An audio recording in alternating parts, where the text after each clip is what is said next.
इस तरह देह त्याग करना पड़ा था भगवान राम, लक्ष्मण, कृष्ण और बलराम को। ईश्वर के द्वारा इस सृष्टि का यह विधान बनाया गया है कि जो भी इस मृत्यु लोक में यानी पृथ्वी पर जन्म लेगा, उसे कभी न कभी एक न एक दिन तो अपने शरीर को त्याग कर मृत्यु का वरण करना ही होगा। अपने बनाए गए इस विधान से स्वयं ईश्वर भी बंधे हुए हैं और परमात्मा स्वयं भी जब भी कभी इस पृथ्वी पर अवतार लेते हैं तो उन्हें भी अपने शरीर को त्याग करके अपने लोक को वापस जाना पड़ता है। पौराणिक ग्रंथों में इस संबंध में कई रुचिकर कहानियां पढ़ने को मिलती है। आइए जानते हैं कि उन अवतारी सत्ताओं को अपने शरीर का कैसे त्याग करना पड़ा। भगवान राम के अवतार के समय राम जी से पहले लक्ष्मण जी को प्राण त्यागना पड़ा था। लक्ष्मण जी के विषय में जो कहानी पढ़ने को मिलती है वह बहुत हतप्रभ कर देने वाली है, क्योंकि जिस प्रभु राम को लक्ष्मण जी भगवान की तरह जीवन भर पूजा किया, उन भगवान राम ने ही लक्ष्मण को प्राण दंड दिया था। भगवान राम के द्वारा लक्ष्मण को मृत्यु दंड देने के पीछे का कारण यह है कि भगवान राम के साथ यमराज की कुछ खास बातें हो रही थी। यमराज ने राम जी से यह वचन लिया था कि हम दोनों की बातचीत के बीच में यदि कोई आ जाएगा तो उसे आपको मृत्यु दंड देना होगा।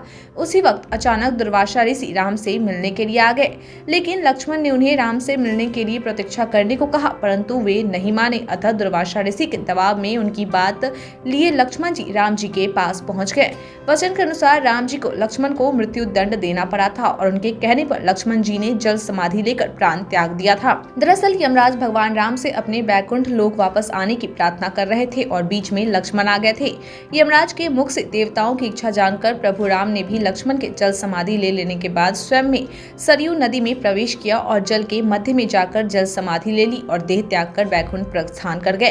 राम के अवतार के समय भी लक्ष्मण जी ने उनसे पहले शरीर त्याग दिया था और कृष्ण के अवतार में भी बलराम जी ने, जो शेषनाग के अंशधर थे, वह भी कृष्ण के पहले शरीर त्याग किया था। इस घटना के संबंध में विष्णु पुराण में यह वर्णन मिलता है कि यादवों के बीच हो रहे आपसी युद्ध से निराश होकर बलराम जी ने समुद्र तट पर अपना ध्यान मुद्रा में बैठ गए। तब वहीं से कृष्ण ने देखा कि बलराम जी के मुख से एक विशाल नाग निकल रहा है। उस विशाल नाग की ऋषि मुनि और नागलोक के नाग पूजा कर रहे हैं। देखते ही देखते वह नाग समुद्र में प्रवेश कर गया और बलराम जी ने शरीर त्याग दिया। बलराम जी के देह त्याग करने के बाद भगवान श्री कृष्ण अपने पैर पर पैर रखकर एक वृक्ष के नीचे सिर टिकाकर बैठ गए। उस समय दूर से उनके पैर के चमकते तलवों को देखकर हिरण समझ लिया और विषयुक्त बाण चला दिया गया। कहा जाता है कि बाण चलाने के बाद जरा श्री कृष्ण के समीप आकर अपनी भूल पर बहुत पछता रहा था। तब श्री कृष्ण ने जरा को बताया कि उसने यह बाण उनकी प्रेरणा से ही चलाया है। माना जाता है कि जरा ही पूर्व जन्म का बाली था, जिस पर भगवान राम ने पेड़ की आड़ में छुपकर बाण चलाया था, जिससे उसकी मृत्यु हो गई थी। राम के अवतार काल में किए गए उस कर्म का फल श्री कृष्ण ने जरा के बाण से खुद की मृत्यु को स्वीकार करके भोगा। विष्णु पुराण में यह वर्णन मिलता है कि इस घटना से पहले देवताओं ने वायुदेव को अपना दूत बनाकर श्री कृष्ण के पास भेजा था। वायुदेव ने श्री कृष्ण से यह अनुरोध किया था कि प्रभु अब आप अपने लोक में वापस पधारिए। वायुदेव के इस अनुरोध पर श्री कृष्ण ने उनसे कहा था कि अब जल्द ही यादव वंश का नाश होगा और वह शीघ्र ही अपने लोक को वापस आ जाएंगे। श्री कृष्ण, बलराम, राम और लक्ष्मण जी के देह त्याग की इन कहानियों को जानकर आपकी क्या प्रतिक्रिया है, कमेंट करके जरूर बताएं। आज के लिए इतना ही, धन्यवाद।